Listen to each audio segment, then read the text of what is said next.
G'day beautiful people, grab your pens and raid your pantry because today I'm going to show you how to make an omelette roll.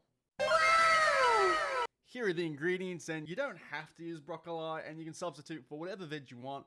Maybe asparagus, because eggs and asparagus, it's quite a common combination. Anywho, let's begin. Okay, so the first thing we need to do is remove the florets by cutting along the stem. And then we're going to soak it with a bit of vinegar. Let that soak for a bit, this will help to clean it up. Then transfer to a bowl of water and let that rest for a minute or two. Boil your water, add salt. Now add in your broccoli and let it cook for 8 minutes.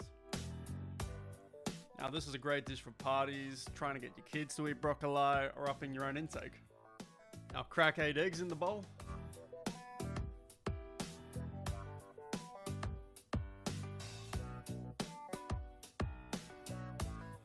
Whisk it. Add your flour next.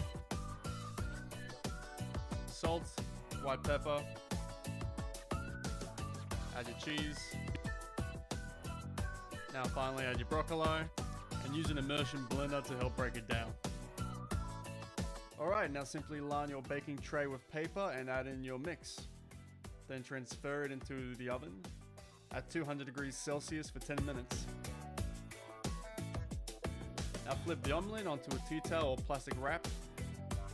Now spread your Philadelphia cheese or whatever cream cheese that you have on the top. And now lay your ham on top. Now using your hands with the aid of a towel wrap, roll the omelette into a cylindrical shape.